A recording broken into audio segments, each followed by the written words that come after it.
Where did we go wrong? We lost again. Fourth quarter came and we broke down. Russ can't make shots to save this team. And now there's no purple beam. Why won't he play Monk DMP again? He used to be our sixth man in. The good days are now behind. Now we wait for draft night.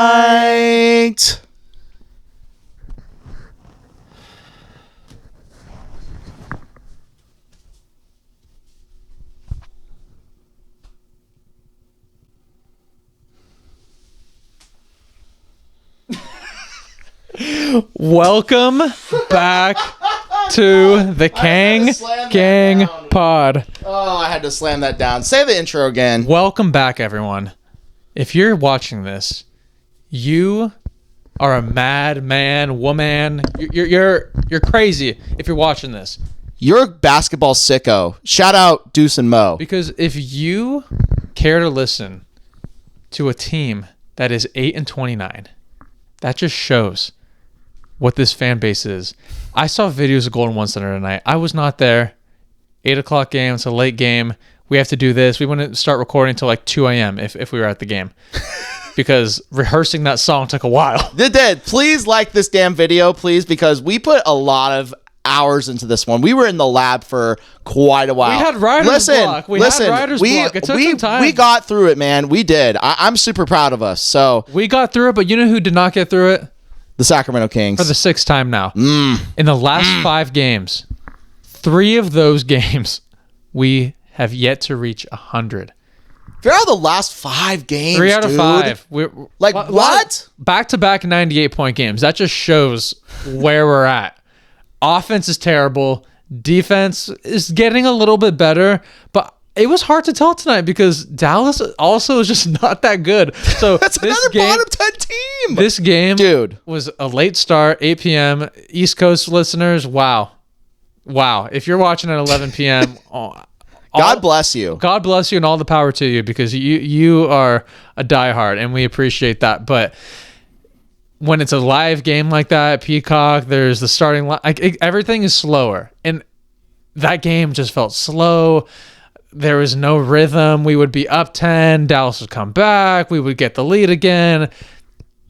It was just a sad ending. Fourth quarter came, and a guy by the name of Brandon Williams is the hero. Dude. Apparently, he's shooting 18% from 3 on the season, and he's the one who hits the go-ahead bucket. And then Najee Marshall, he could have extended the lead even longer with the free throws, but no. Let's just jump into that final possession. My God, RT, break it down. Please. I mean, just talk about the last 2 possessions of this game. We had 3 opportunities to win this game, right? And after Brandon Williams hits a 3, by the way, playing killer from last season. Let's not forget what he did to us last season, right. by the way. You're so This is a Kings killer when the lights are brightest, national television. Brandon Williams shows up. Let's not forget that. He likes playing in the Golden One Center. He does. He sees the hoop as a beach ball, you know? That's how I see it.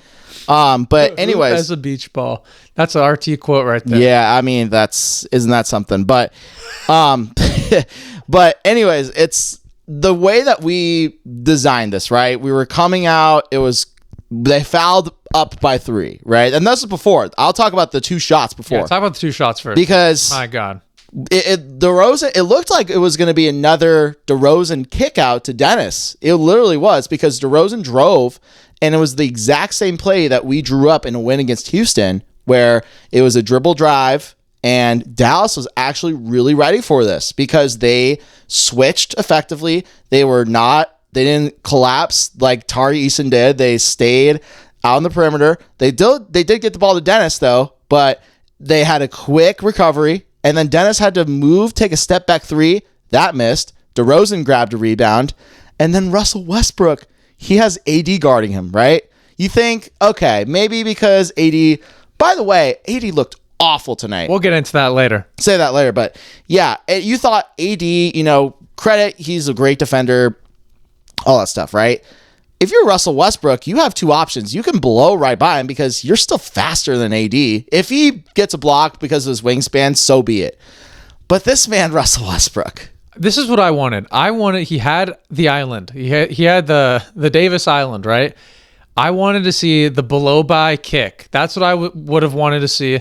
He could have did like his jump pass throw across court to the left side, or he had, I forgot who was in the right corner. I think it might have been Keon. I don't remember. Keon or Levine, one of the two. I think it was Levine. It was Levine. So those would have been great options, but instead, he decides to take a step back three that barely missed. I mean, it was like. It hit. It barely hit. No, it barely hit. That's what I meant. Barely hit. It like hit front rim. Like it was almost about to be another air ball. But Russ is not a step back 3-point shoot. Like that. That's not. No, that's not his game.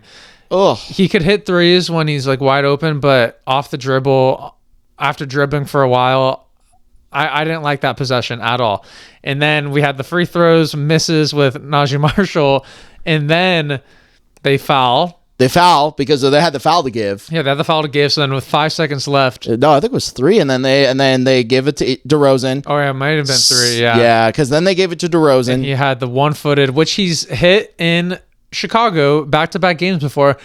It honestly looked like it was, when they played it back in slow motion, I was like, oh, that actually was not too bad of a shot. Like, proximity to the net, it almost went in, but that was not the best play. We were so crowded by the sideline. He had to chuck up a miracle shot, and that's how we lost after being ahead from the 14 to 13 point mark in the first quarter. They took the lead at the very end of the game, and we couldn't get it back. No. And that's all she wrote. The tank lives on. The tank does live on. This is the good tanking teams find a way to lose games at the very, very tail end because the tank lives on. The tank always lives on. The New Orleans Pelicans, us, and then the Indiana Pacers, they all find ways to lose games at the very, very end. So did Pacers lose their 14th in a row tonight? I think it was like 12 or something. It's something 12. Crazy. It's 12, I think. And the Lakers beat the Pelicans, and then we lost. So yeah, 13, dude. 13, yeah. Insane. I thought it was 14, but 13 is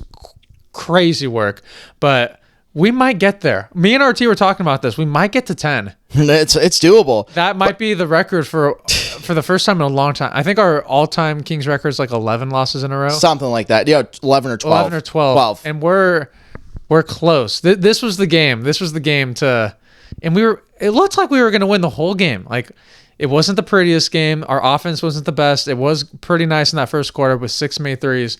But man, we just, like I said, like we'd be up double digits.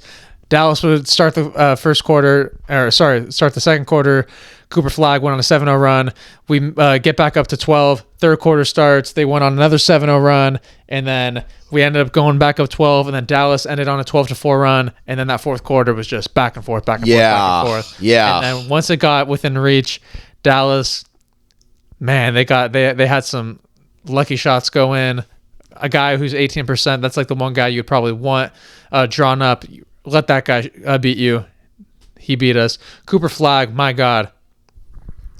He's that guy. Yeah, he is. I mean, he's doing stuff that he is basically their point guard for their team. And like, I was trying to figure, and he's playing out of position, dude. Like, the fact is that this guy right here, I'm gonna tell you, I listened to Carmichael Dave on the way up to work today because I went back to work and it was a PJ day at work. But I'm gonna leave that for those. I'm gonna leave it there. But when we were at work before, because normally I like listening to Carmichael Dave on the way to work. He talked about Cooper Flag playing out of position. He normally is a small forward. He's asked to play point guard. This is the most incredible stat from Cooper Flag. He rarely turns the ball over.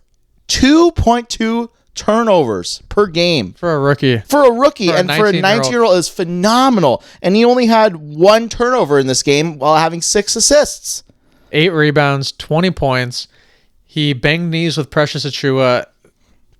That, for those that have played basketball, that's happened when you jam knees in together, and that hurts. So he was out for like 6 minutes of game time and comes back in. He hit some clutch shots. He is so big. He gets to the paint, and then he does a spin move, lefty off the glass. He's making tough shots. He's like, This Mavericks team, like, they did not look good tonight. I'm trying to think, like, who is, like, their main guy, and it's Cooper, because AD, I'm sorry, Dallas fans, I know you guys are gonna agree with us. AD is just get him out of your get him off of your team. Just get him out of here. Listen, I'll say this right now. You know who the captain of the washed anthem is? It's Anthony Davis. If Marcellus Howard, if you are listening to this podcast, and I probably assume you will, I'll send him the clip. We're gonna clip this. Marcellus Howard, play the washed anthem for Anthony Davis, because he looked awful tonight. I mean, 7 for 23. Okay. If you look at the stat sheet and you're not looking at field goal percentage, you're like, what are you talking about? AD didn't have that bad of a game. He had 19 points, 16 rebounds. Like, that's a crazy good game.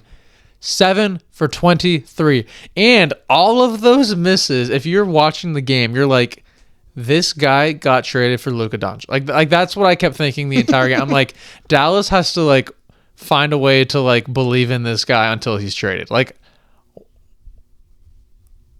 preposterous. I'm at a loss for words. Yeah, I mean, I'm at a loss for words. And you know, Klay Thompson also had a pretty bad game too. He was 2 for 12. Dude, I was telling another guy in the captain of washed anthem. You know, play the anthem again for Klay Thompson. Klay and AD.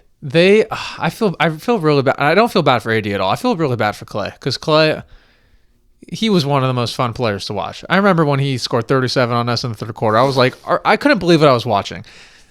And now when you see him, you're like, I mean, he went 0 for 10 in the playing game against us, and he goes 2 for 12 tonight. He just doesn't look like himself. I hope he finds, you know, a new home, a new residence. Maybe the reunion will happen, but I don't know what's going to happen with AD, because it's reported that AD is looking for a fruitful extension.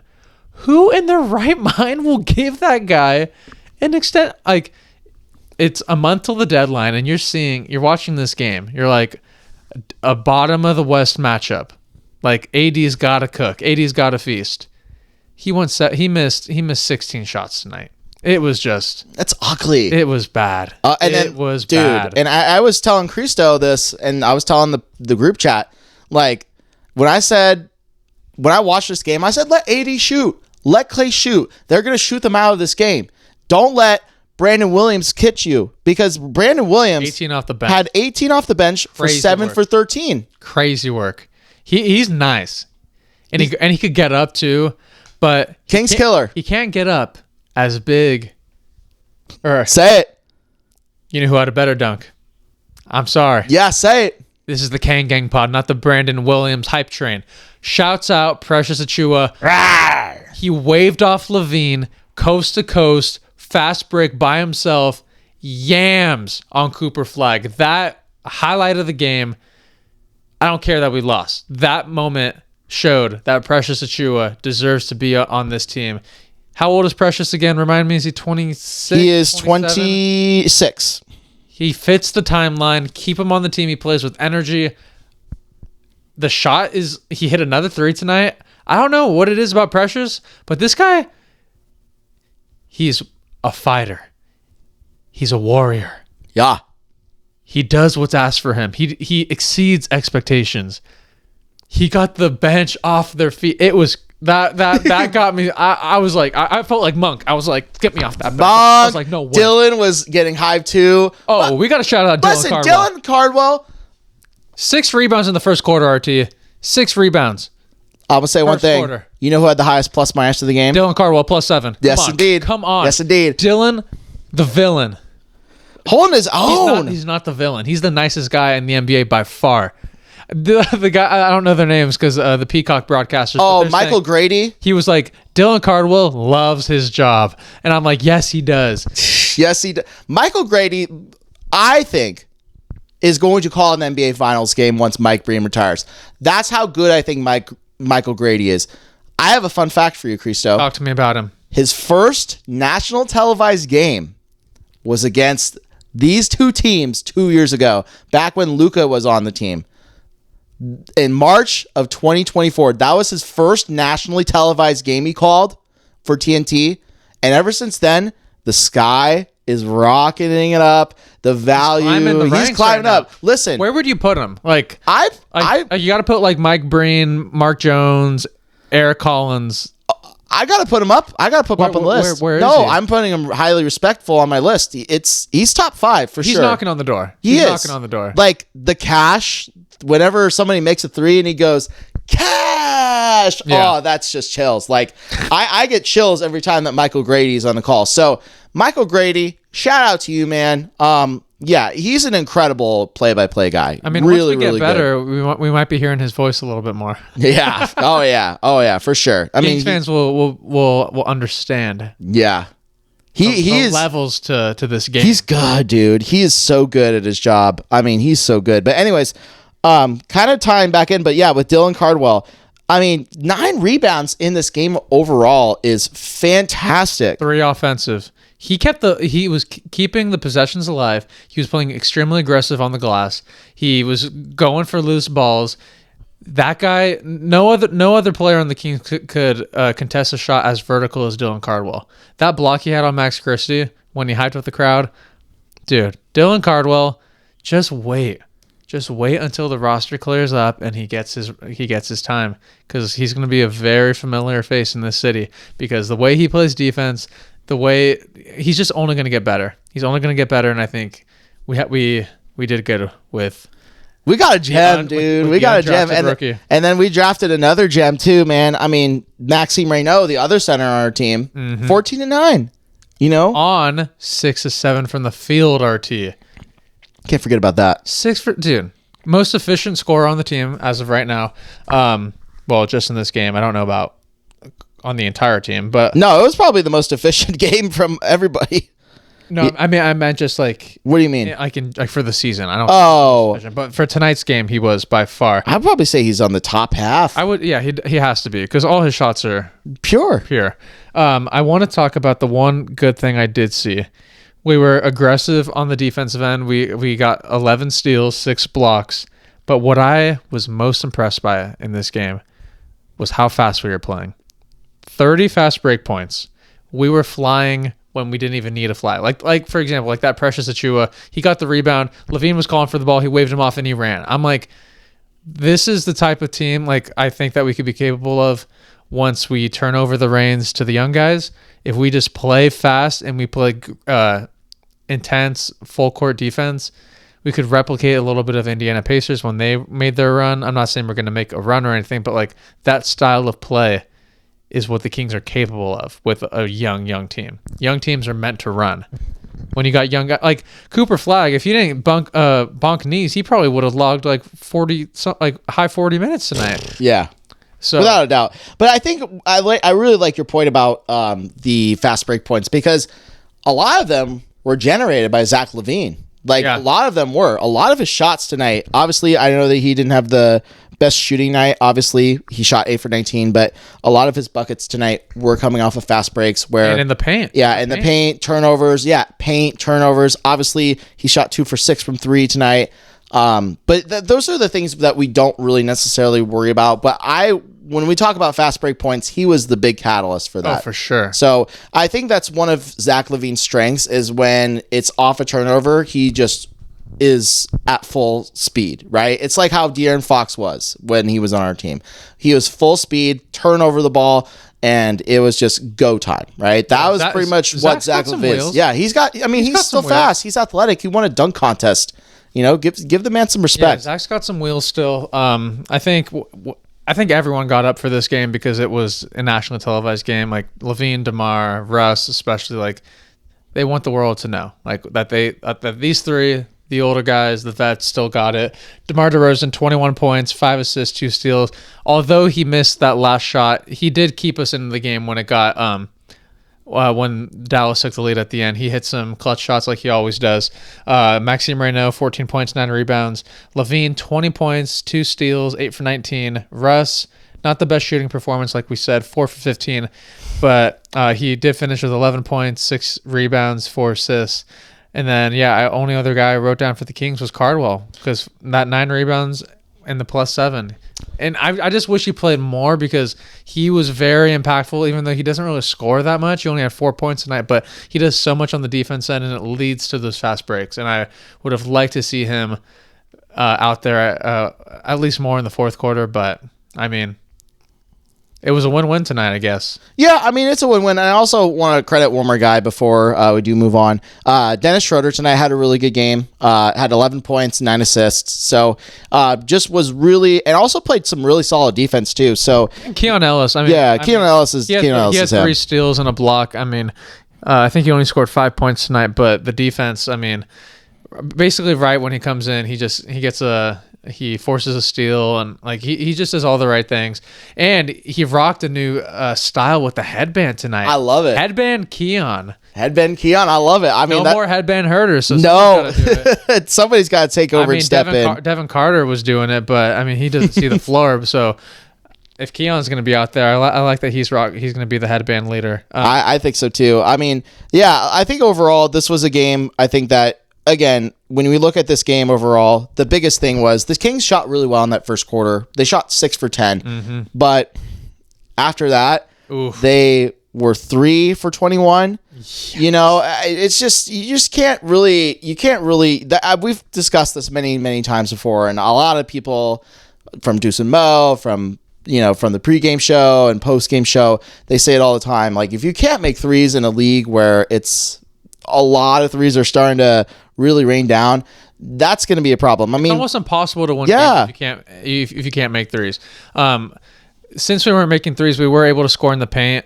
We had 50 paint points, so that was a plus.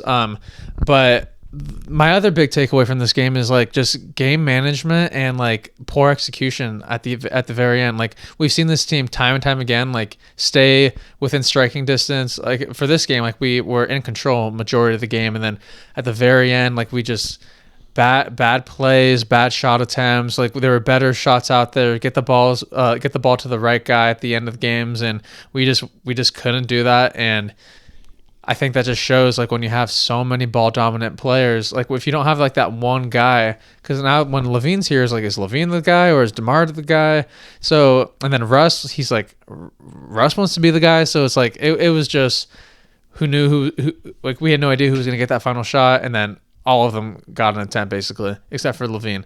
And Dennis had that last attempt. Yeah, so it was like Dennis, Russ, DeMar, Levine was open in the corner. I mean, yeah. So there's just things. Hot potato with the ball. There's only one ball. There's only one ball, and there's a lot of guys that would love to shoot that final shot. So that's just an issue. But obviously, it's not going to be an issue for much longer because we had some very, very intriguing college games that happened today. Oh, yeah. RT is the college expert, and he analyzes, he studies, he knows who to draft, he knows which college players are on the rise, who got like, if we fall out of the top 3, like, what other guys are out there that could be a huge impact to this franchise. So RT has the answers. He watched the games, he knows who played well, and he is going to give a breakdown right now. Yeah, I mean, this was a really good game and a really good day for college basketball.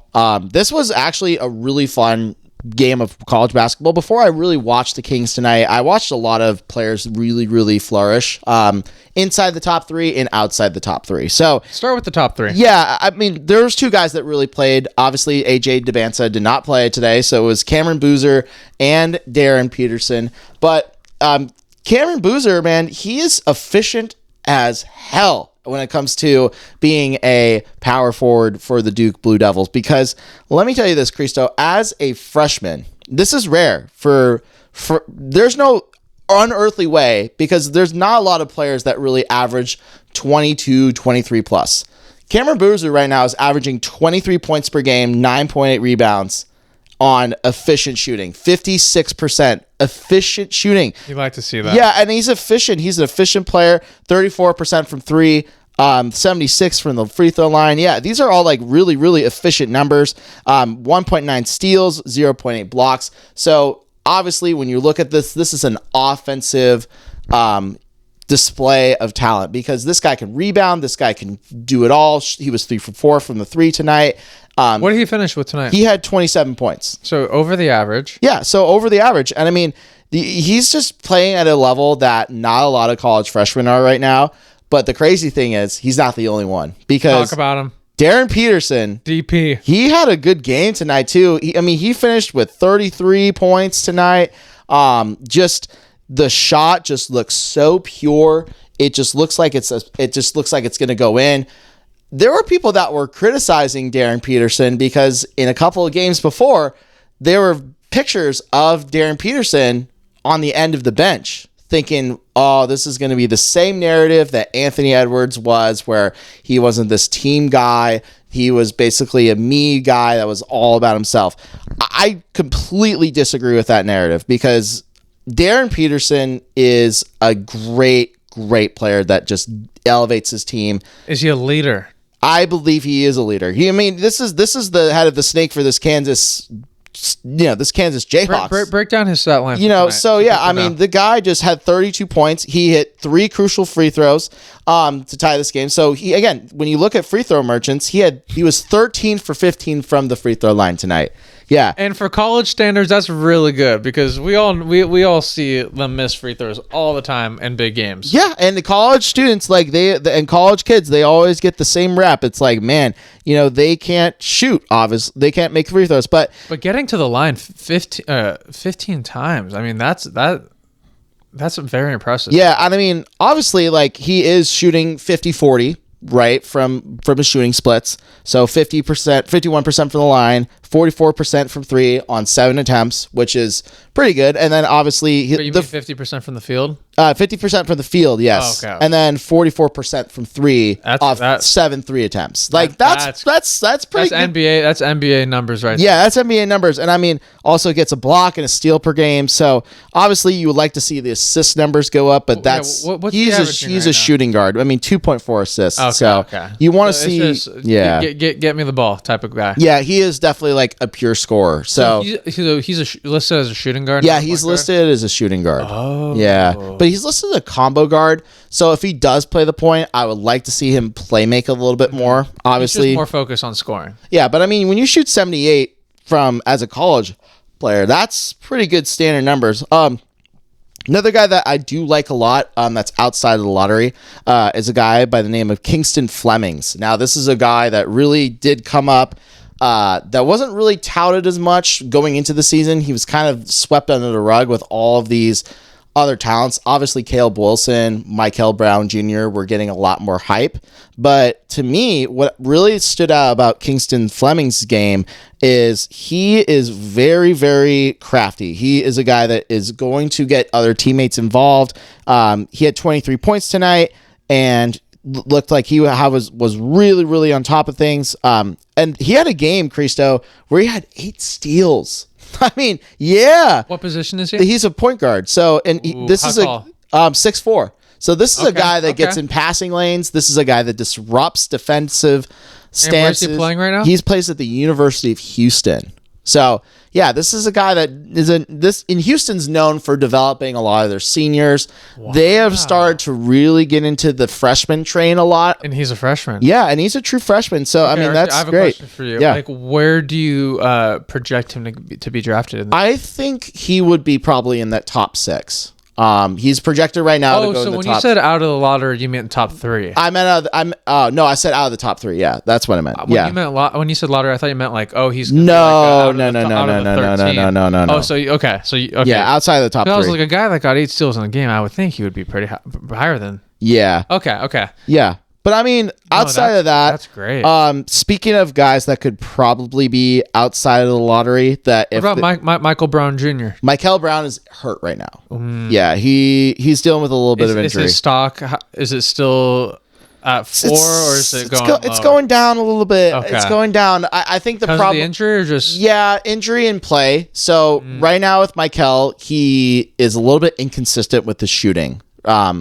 And we all know a guy that is pretty athletic, that came in the league, that had a pretty inconsistent jumper that we drafted at 5. So I'm not saying that it's the same comparison, but I do think, though, when you look at it from a standpoint where it's like, hey, this could be a similar player where he's athletic, is fast, getting downhill, that is something I do see a little bit of interest in. I will continue to keep banging on this drum on Yaxel Landenberg because I do think where do you think he'll land? I think he'll probably be outside. This is a guy I think that will be outside of the lottery. Outside of 13. Yeah, outside of 14 because that at that point, like, you have all these freshmen that are taking over. You have all these international guys. And so I think Yaxel will find himself outside. But overall, I do think there is a lot of good players. I like Bennett Sturz out of Iowa. That's another guy I really do like a lot. He had 21 points tonight. Incredible shooter. But another team that I do like that has a lot of guys that could be second round talents that if the Kings do look at, is a team by the name of Iowa State. And Iowa State is one of my teams that I really fell in love with during this run because Iowa State has two guys that I do generally like. One by the name of Joshua Jefferson. He's a big man. He's 6'9", is a senior, very much a physical dude that gets into a lot of the stickiness in there. And then they have another freshman that's a guard in Tamin Lipsey. And Tamin Lipsey? Yeah, Tamin Lipsey. So what a name. Yeah, it is a name. So, I mean, Joshua Jefferson, he's averaging 17 points, 7 rebounds, 5 assists on 54% shooting from the field. And he's shooting 38% for 3. So, these are good numbers, and he's a transfer from St. Mary's. So shout out WCC. Yeah, shout out WCC. But I'm looking at Tamin Lipsey too, and this is a guy that also gets teammates involved. He is averaging 6 assists per game, 14 points per game. And this is a guy that just really does it all. Obviously, the shooting you want to see a little bit more of. He is averaging 30% from 3, so you would love to see that number go up.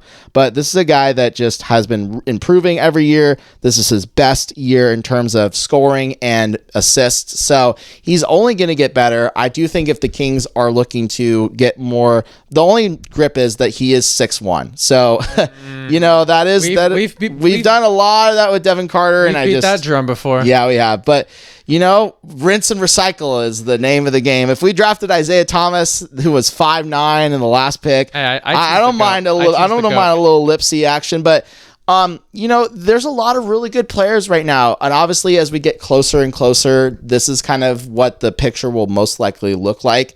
But there are other guys like Koa Pete, Caleb Wilson, Michael Brown Jr., Chris Sinak, who is the other freshman from Houston. Can you pull up Tankathon real quick? I want to see where they rank the Yeah. So I think it would be a great source to really go into it. So I'll do a Tankathon order right now. Okay. On live. Here we go, everybody. Here we go. And we would get the 4th pick. All right, I actually got to do it at the mock. I lied. So, and I even talked about Nate Ament from Tennessee. This is a guy that could also be good. Yeah, I mean, this class is just so stacked, dude. It's crazy. Yeah, just look at this. This is actually a stacked class. See, they have Darren Peterson going 1. I mean, I think upside. AJ is the guy. I think AJ is the number 1. AJ's got to be the guy. Okay, I'm gonna go through these names. I'll do just the top 14. Okay. Oh, they have Yaxel at 16. So yeah. Right. Okay. So I'll go through the top 14, and I want you to tell me to close out the pod who this player's at their best in the NBA, who their Kings comparison would be. Oh, wow! Like all time. Okay. Okay. So Darren Peterson. This is a great one. Cristo, I like this. That's why I wanted you to pull up the tank. I like this. Okay. DP. Darren Peterson. 6'6", 205, point guard, shooting guard. How can you not go with Tyreek Evans?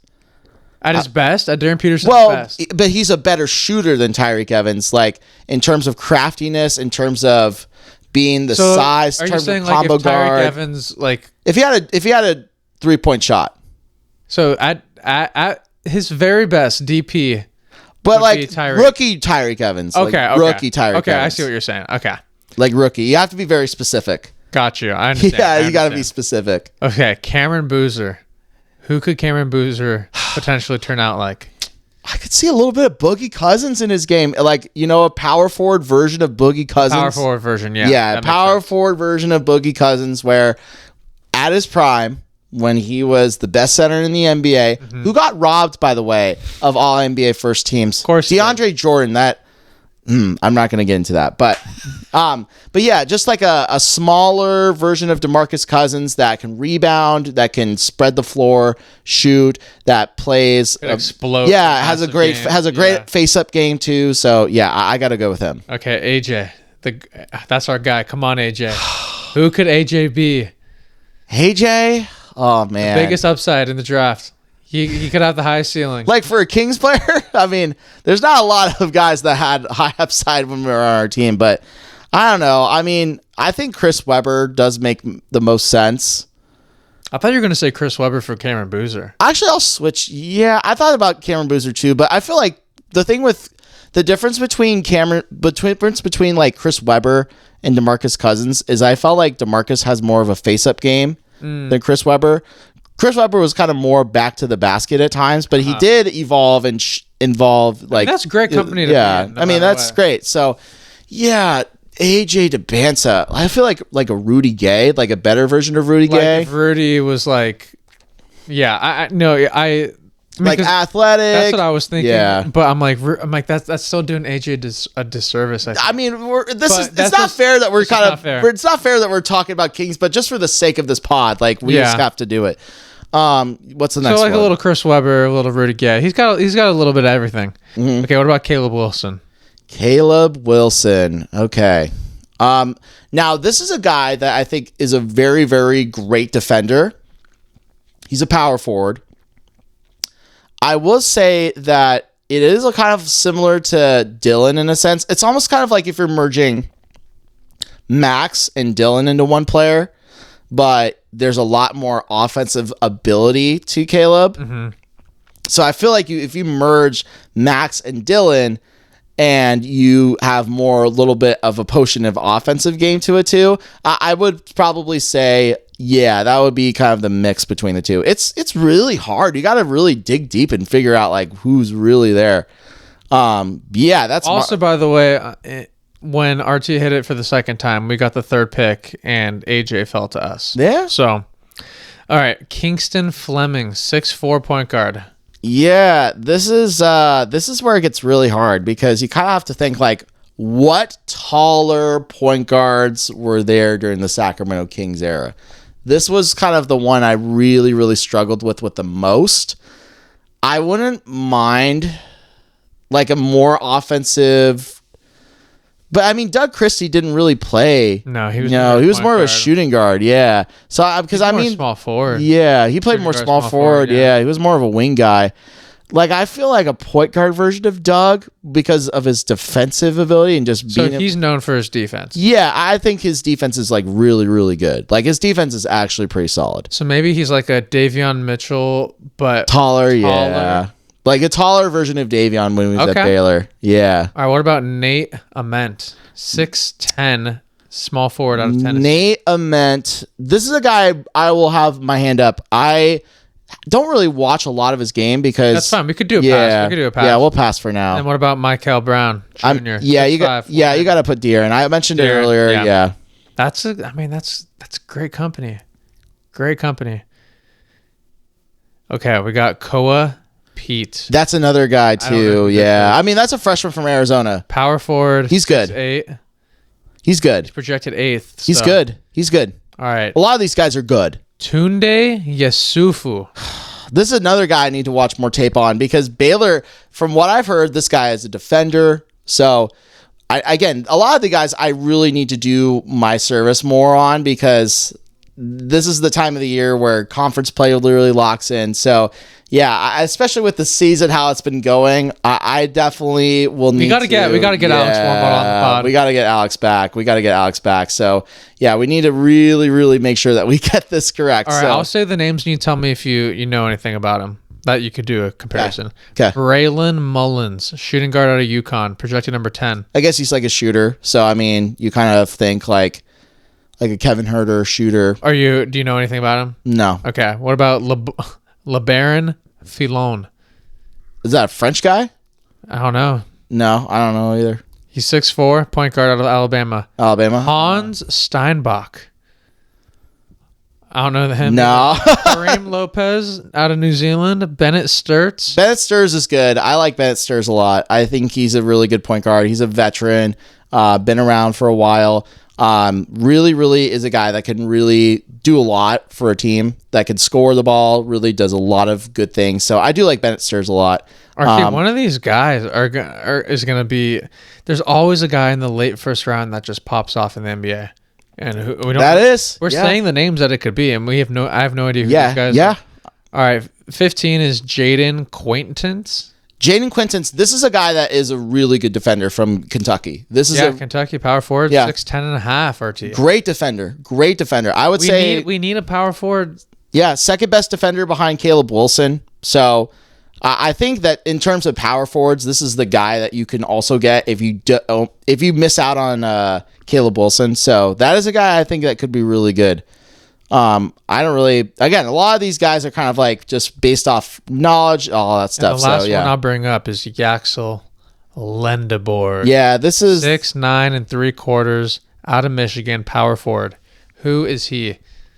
Who could he turn out to be? RT. Ooh, wow. Thomas Robinson, hopefully better. No, I mean you Marvin Bagley, hopefully better. Hopefully better. Yeah. You think with all the power forwards that we have, it would be way better. Costa Koufos. That's probably his. It's stuff that's your guy. So I mean, I don't know, but Quincy Acey, could he be a little? Quincy I was thinking about Quincy too. Could he be a little Quincy? But like just with a more polished offensive game. Ooh, a little Will the Thrill. Willie, not call his son. No, because Willie didn't really have much of an offensive game in Kentucky. I'm talking about Derek Williams. Well, Derek Williams, even then, I don't think that he had as polished of a game as Yaxel. So.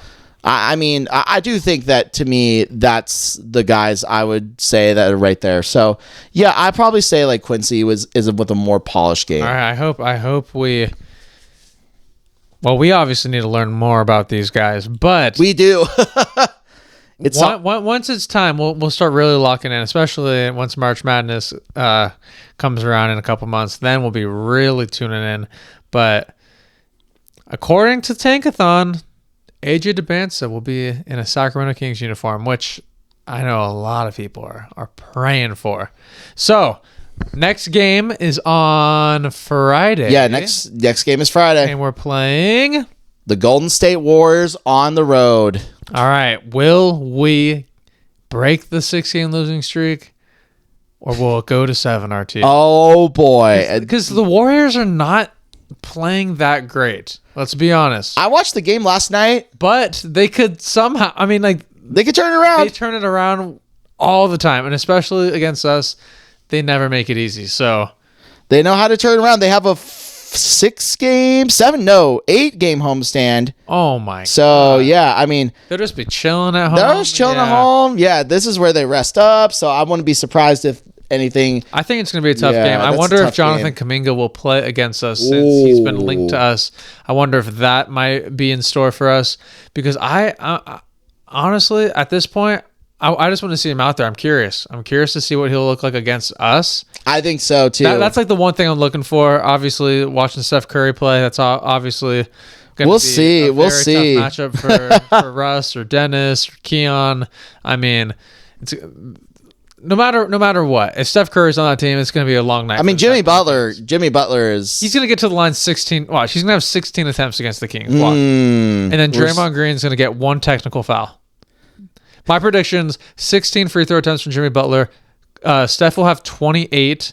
And Draymond will get a tech. And then Kuminga will play 7 minutes. 7? Okay. I mean... We'll see. I hope he plays more. We'll see. I mean, it's an audition tape, so we'll see. This would be like the right time for Steve Kerr to play him. I don't know. But I mean, that's going to be a tough game for sure. And then, obviously, after that, it just gets harder. Yeah, and then we play the Rockets. Then we've beaten. So we've won at home. We've beat them once. We've won a fair share of games at home. We've beaten some. We've won 5 games at home. I'm glad that 5 out of our 8 wins are at home. The fans deserve it. I think so too. And we almost made it 6 tonight. we made it damn close. I will say this. At the end of the Kings-Dallas game, I was laughing for a good chunk of time because I was just like, of course, when we're supposed to win this game, we're up the whole game, and of course, in the final moments, we let it slip away. I was cackling. I'll be honest. I was laughing. You were cackling like a witch. I was laughing that we lost 6 in a row. Will we get to 10? Stay tuned. Stay tuned. But you know what? The top 3 is getting closer and closer. Washington won again today. Washington is on a roll right now. Dallas, obviously, that widens the gap between 14 and 13. So now it's just really right now, it's a battle of the Kangs, the Pelicans, Pacers, and the Pacers. And the Wizards and Nets. And the Wizards and Nets will still be there because I don't know, sources are telling me, Jim, Michael Porter Jr. might be on the move because he's making them too good. Tony. Jordy's winning too many games right now. I'll tell you this, Tony. You can never be sure in this NBA. You can never be sure, Tony. So make sure we stay tuned for that. Well, that was a fun game. That was a great breakdown about the players. They will get better as we go. We'll bring on some analysts. Don't worry. But we got a lot of people. We got a lot of people that are very, very educated in their college basketball. So someone commented on the last pod, talk about the draft. So we did that. We did do that. We listened to the feedback. We always listen to the fans, man. We always listen to the fans. Shout out to the fans. But once more trade rumors come up, we're going to talk about it. I'm sorry. We have to. Because talking about 6 losses in a row isn't the most fun sometimes. No, never. But you know what? We got to switch it up. We got to talk about everything. That's a must. But that's what we'll do. That's all we have for you on today's episode. We will see you on the next one. The next one. Easy. Also, if you made it this far, come on. Who's rocking? John Salmons, baby. Gold John Salmons jersey. John Salmons.